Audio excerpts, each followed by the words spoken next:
She's got the keys, and today we're talking all about decluttering. Yay, it kind of goes in line with our spring cleaning that we also shared recently as well. But this is kind of a more focused version for selling in particular. Yeah, I think that a lot of us don't notice how much we get into our own routine, right? And we've got things set up to help us manage our lives, but the way that we've set it up is probably more than what we actually need. Yeah, if you've ever noticed, if you go into a really tidy home that's being, that's on the market, it's for sale, take note of how little there actually is in the home. While the staging might look amazing, like look at the kitchen. There's probably like one thing on the counter. No one lives like that. Right. We don't live like that in our daily lives. I like to... Unless you do, and no, I'd be really absolutely impressed. not. Okay. I think everybody has a junk drawer in their home where everything just gets shoved in. It's the first drawer closest to whatever door you enter the house in, right? We have 2 of those. We've got 2 junk drawers. And I think what I like to tell my clients is when people walk into the home, they'd like to imagine that they're walking into a hotel.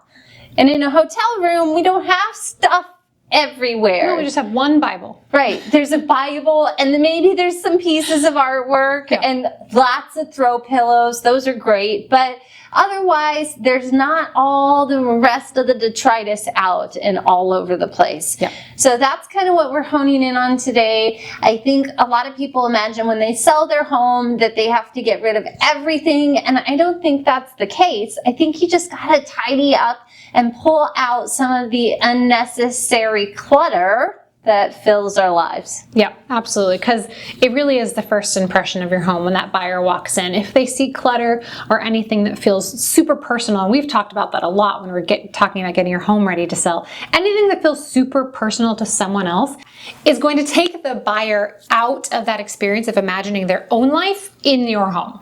Yeah, I think photographs are one of the big ones that we kind of talk about with our clients.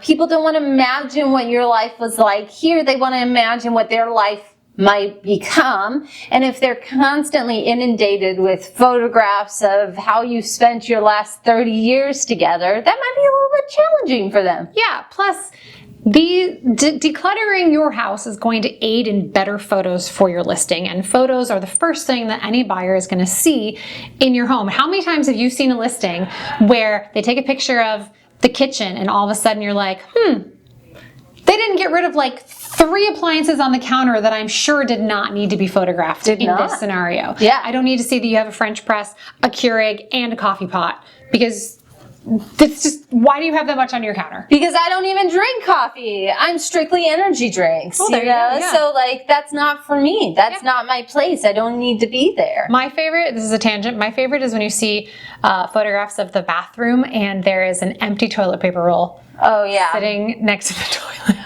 Or different colored towels. Yeah. It's hard for the buyers to imagine themselves there. I always think of IKEA too as being one of those super overwhelming places to shop because there is so much everywhere, and you're trying to kind of consider, how would this work in my house? Well, if it's not in your actual house, it's hard to imagine. So I know that there are some people that do really well going through IKEA and being like, I want this and that, and that's why they've created these showrooms for you, so that you could imagine what it might look like in your own interior. But if you go through those long hallways with all the stuff in it, it's really hard to picture, will this work or not? Yeah, exactly. I do love those showrooms in IKEA though.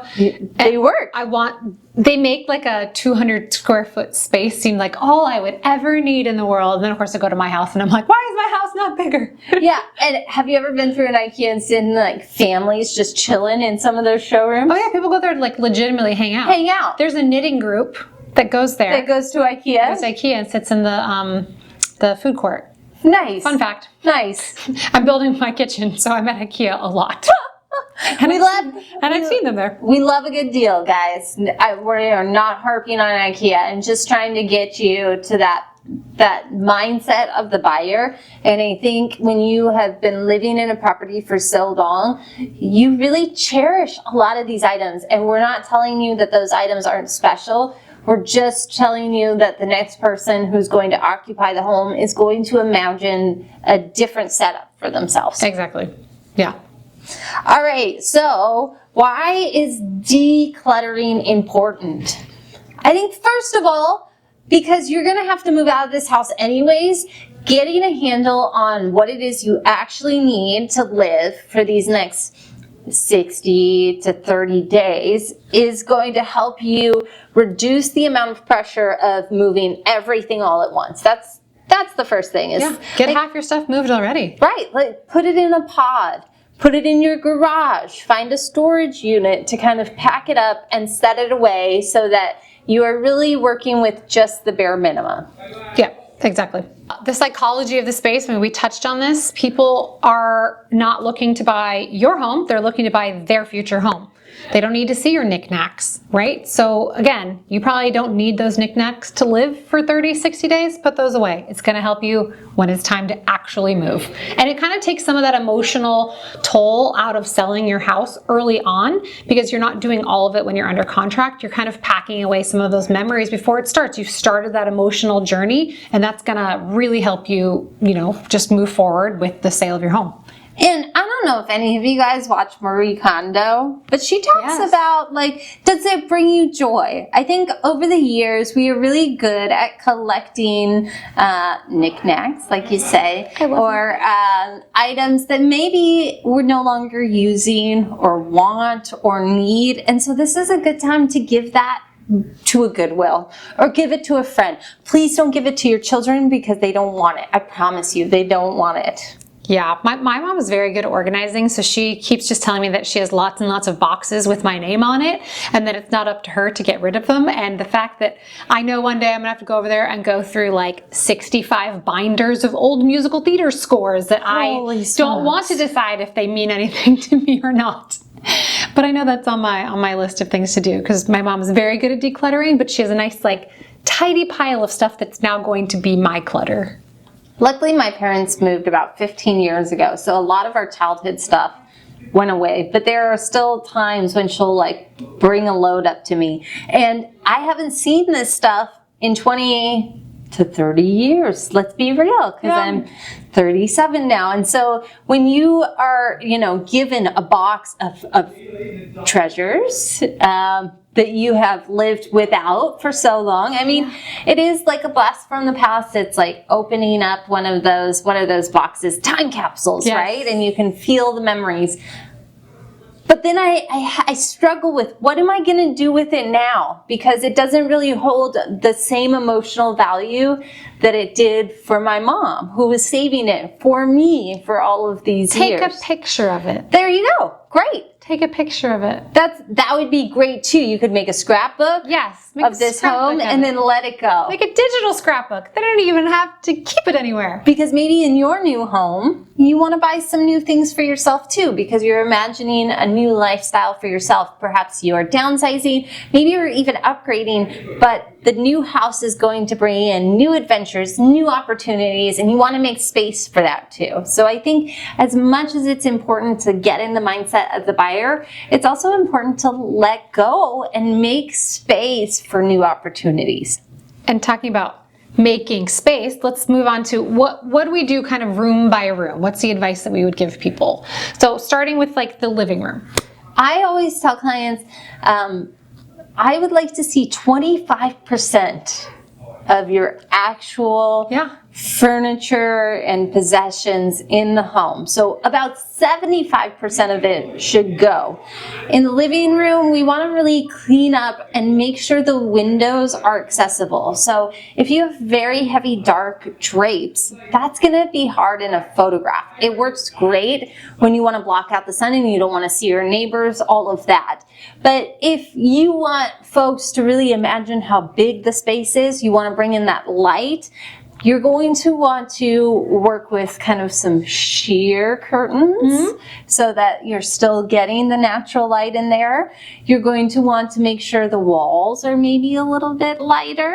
You want to make sure the furniture is smaller, because again, it's an illusion, right? We're working on an optical illusion. We want to make sure that anybody who comes into the space can imagine more than what is there, but their imagination is picking up on their own wants and needs rather than what it is you have stuffed in there. Exactly. And if you're still living in the space while you're there, obviously, you need to have what you need to function while you're living there and the home is on the market, but you don't want things out like your everyday items like remotes and toys and pet toys. You want to kind of like limit the amount of stuff that is out, especially if you know there's a showing that's going to happen. Now for photos especially, you just hide all that stuff anyways. Put it behind the camera if you need some of that stuff out. Get it out of the photo. I don't care if it needs to be out in your daily life maybe while the home is on the market. We don't want any of that in the photos. At least in the photos, you can control how much is photographed. Maybe it's a little bit less than what you are actually having out while you're living on the property. Yes. But things like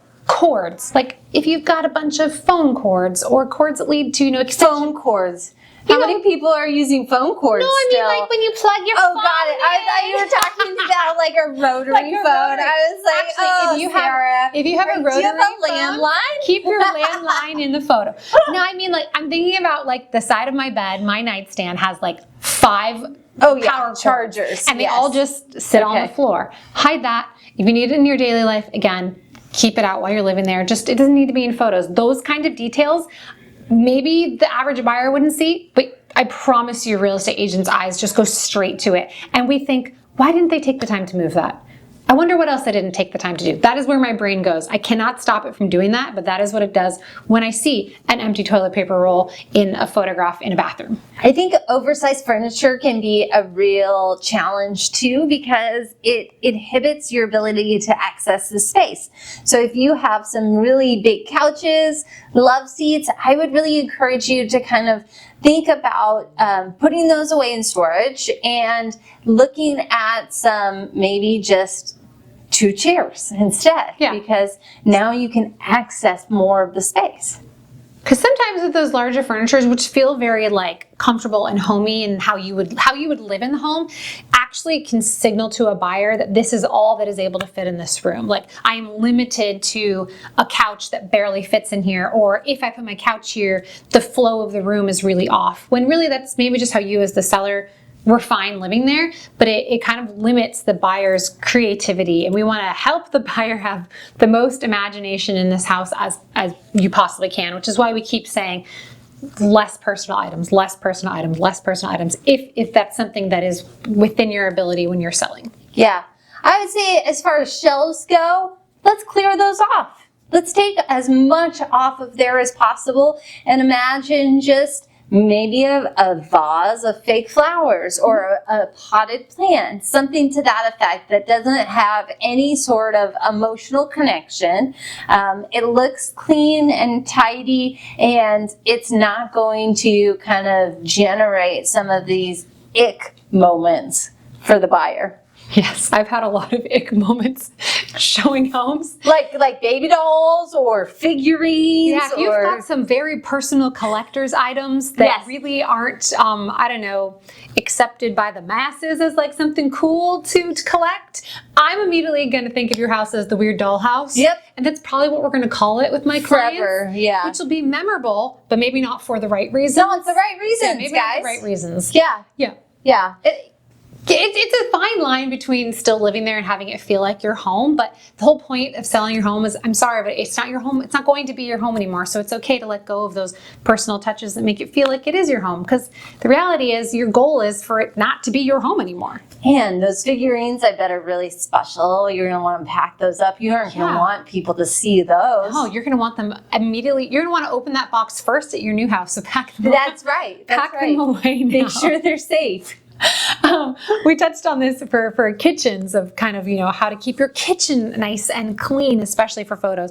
Eliminate the items you've got on your countertops. Like I said, you don't need the drying rack out. Sorry, you don't. You don't need the drying rack. I have my drying rack out at all times, even though I have a dishwasher. But when I tell you I don't even like seeing that, a buyer is not going to like seeing that either. We want to see clean countertops. We want to be able to see the backsplash, see your nice sink and faucet combination, and anything on the counter aside from maybe a few, tasteful cookbooks.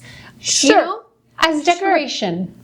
I don't think you even need that, I don't think you need that either, but I will say it does help spruce up maybe an underwhelming kitchen. Yes, a boring kitchen, Yeah. something that hasn't been updated in a long time. Yes. It can draw the eye away from those cabinets there's a little strategic bit. uses of stuff on your countertops. But if you do have an updated kitchen, you want them to see those fine lines, right? Like there was a design that you agreed to, that you loved in the beginning. And so kind of pulling away all that stuff highlights that.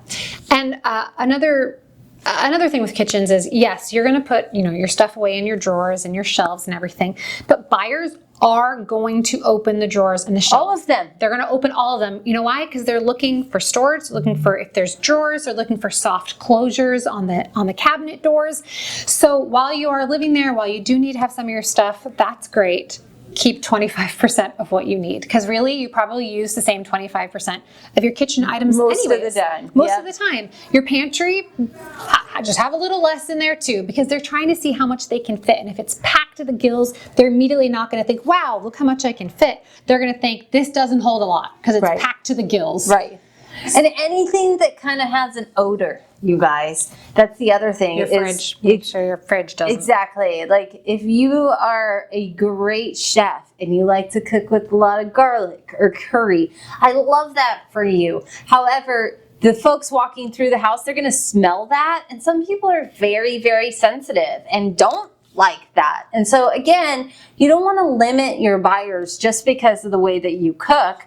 Maybe, cook somewhere else for a couple weeks, or go out to eat, or eat some more bland food. I know that that's not ideal, but it does help the buyers if it smells fresh and it doesn't smell like somebody else's home cooking experience. And of course, this kind of, works in tangent with how is your house being shown. So if, if you've got open houses, you can kind of more prepare for what that's going to look like. You can clean your fridge out entirely. You can really get rid of some stuff. If you're not doing a lot of showings during the week, or you've got limited hours, maybe, during those limited hours where showings are allowed, those are the times where you really prepare your house. But this is just some good overall advice for how to present your house just in general. 25%. Think the 25% rule. I hosted an open house, and in the pantry they had a bucket of potatoes, and half of them were growing sprouts. Like growing sprouts, like living, adventures in there. And I was just like, we could have tossed those. Yeah. We could have, buried them in the garden and grown some potatoes for next year. They're halfway there. Yeah. Absolutely. I always check to make sure mine aren't. Sometimes my onions do. Yeah. Okay, so bedrooms, we're going to want to make sure that, again, think about being in a hotel room. You have a couple of items on the countertop and they all look the same, right? So boring when you think about it, but that is what people are looking for, because you want them to focus on the space and less so on the product itself. If they walk in and see that you have, your hair dryer and you've got your hairspray and you've got all the makeup out, again, that's only going to appeal to a certain kind of buyer. And most folks are going to want to see that you have the capacity to store all of this stuff. So if you aren't using your crimper, put it in storage, Yeah. I love my 3-pound But that crimper, is true. They see the stuff on the counter. They think, oh no, I can't fit this in a drawer somewhere. I'm going to have extra storage. You want to just always tell the tale that there's enough storage, even if it's maybe not sufficient. Just put everything away. Everything in drawers. So if your drawers are packed to the gills, it's a good time to go through. Are some of these bottles, on their last 25%? Mm-hmm. Could we let them go? Yep. If we did, would we have more space for more new product? Oh, can you imagine? Yeah. Oh. I definitely need to clean out under my bathroom sink now that you're saying that. Neutral bedding. Oh man, neutral bedding. I know everybody's kind of got bedding that they're, comfortable with. It's like your own personal flair. Neutral bedding that matches with pillows, cases, and sheets that match. It doesn't have to be fancy, you guys. I'm talking like it can be the most plain thing in the world, or it can be more elaborate, but it needs to match. Right. It really needs to match. The fleece throw from the couch that's just on her side because she's more cold, sorry, that's me, doesn't look good in photos. It also doesn't look good in showings. It tells too much of a story, again, of the other people who live there. It's not what people want to see. Yeah. Is her husband even touching her? Well, see, what you can't see in my bed is we always have a heated blanket in between the sheets. Okay. It's not heated blanket season now, but that is usually what we have there is a heated blanket. Pre-warm the bed. That's a whole different story. You're going to want to clean out your closets. So again, if you're selling your home in the spring, what items would you wear in the spring that you could hold on to? And what items do you not need to see again until winter next year? Because again, those are items you should be packing up. And that way, when you arrive at the new house, you've got your winter wardrobe and you can just slip right into it, your comfy cozies. But that doesn't need to be piled up inside your closet. Yeah, you want to be able to see that there is still excess space in your closet and it's not jam-packed again, because we don't want buyers to think that everything's already at max capacity and that their stuff couldn't possibly fit in there. Bonus points if you color coordinate it, because I love when I see that in a closet. Side note, I will see one closet that I showed at a new construction had a tankless water heater and it was a townhouse. And the only thing they hung in the closet were tank tops, which I thought was very niche real estate humor, because it was a tankless water heater with tank tops. I love it. It was truly peak realtor humor.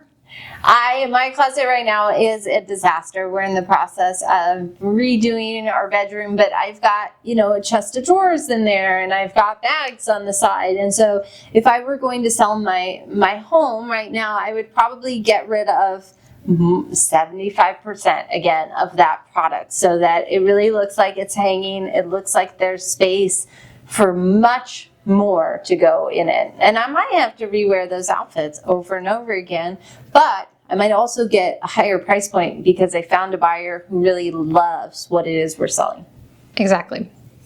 The 25% rule is really just what we're going to keep driving honing in on.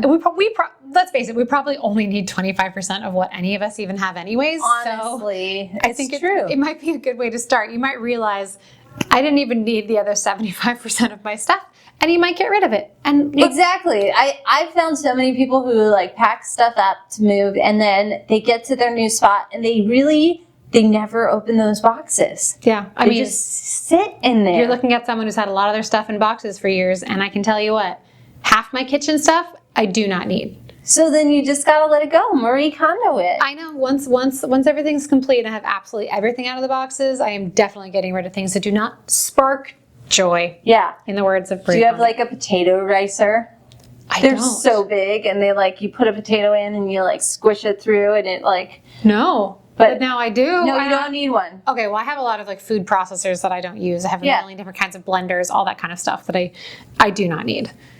We touched on bathrooms, right? Keeping personal products out of sight. Yes. We do not want to see that you cannot fit all your makeup in your drawer. I'm pointing to myself because I cannot fit all my makeup in my drawer. Also, I think you should make sure the towels all match. Yes. You know what? The bed. Go to Costco, get a bunch of white hotel towels. They're cheap. They're going to be in a pack of 6.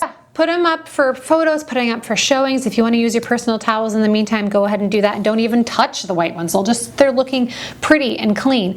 Do not leave your wet bath mats out when you're showing your house or doing open houses. Get rid of the bath mats in general. Bath mats that are not your own personal bath mats are gross. Or yucky. I don't want to stand on your bath mat. So there you go. Just less in the bathroom. That's got to be easy. Less is easier, right? Yeah. Yeah, absolutely. Clean the mirrors, clean the glass, keep that Windex handy, and go by the rule of if you walked into a hotel, what's it look like? Right, exactly. Those bathrooms are clean with white towels. Clean, yes. I think one of the things we should talk about is what is the best way to manage this whole process? Because I think for a lot of us, the idea of decluttering is overwhelming. Mm-hmm. So how would you do it? I would start with zones, rooms. Pick a room, start with that room until that room is finished. I tend to be a little spazzy and I will take something from one room and then I'll start in that next room because I took something in that room and then I'll move, the classic move from room to room. Start with a specific room and finish it. And this is so helpful when you unpack, y'all, because now the boxes will have items for that specific room. So you can say, this is the bathroom box. This should all go into the bathroom when I move. This should all go into the living room or the bedroom. That's going to be so helpful down the road. And we even labeled our boxes of don't need right away, need right away when you get right down to it. Yeah. So probably the need right away is the 25% of stuff that you're living with. So that's going to be easy when you get to that part. But make sure you put a note on there. I don't need to open this until after we've moved in. Yeah. You can do something called the 3-box method, or one's a bag because it's trash. Keep, donate, trash. Easy peasy. Easy. We're the same person. We're slowly becoming the same person. We touched on this as well, but rent a storage unit. There's pods. You could get a storage unit that's at an actual facility, or if you just want to use a pod and have that, shipped away somewhere, you know where you're going. Perfect. Use that pod. Borrow your parents' garage, y'all. Absolutely, if they'll let you. My parents love parking their cars in their garage, so you look at me, I don't think they'll ever let us do that. I even said this already. Go digital. If you have something sentimental, take a photo of it. Yeah. Maybe you don't need the physical thing, but make yourself a little scrapbook of all those knickknacks that you don't need to take with you. Yeah, because you will actually go through that photo album probably more than you ever will touch that item. Ask for help. You should always ask for help, but the help's going to be, we're not asking for your friend to come over and say, yeah, you don't need that. Maybe they will do that. We're talking like your realtor or your stager, because you need kind of a third party, non-emotional commitment eye to look at your home and say, keep this, maybe pack that up now, because we don't have that same emotional connection to your belongings that you do. I have a checklist for my clients that just kind of highlights everything that should be put away and what else stays out, how it should look, so that it's very clear to them. And again, it's to kind of take the emotions out of it. Like, we want you to be happy in your new home. We're moving on to this new adventure with all this stuff out. It's hard to let this last adventure go. So here's a list of things that we can do today that will just help you kind of organize your time. Yep, absolutely. And the moral of the story is just decluttering your home will typically help your home sell faster. It's going to show better during tours and private showings. Open houses is obviously going to photograph better because there's just less personal items in the way. And all of this is really just going to help your house appear more spacious, more well maintained, and kind of show the love that you've had in this home, but in a less personal way. Yeah. Yay. So if you need help decluttering, you know how to get a hold of us. We're always here. Thanks for listening. Bye. Bye.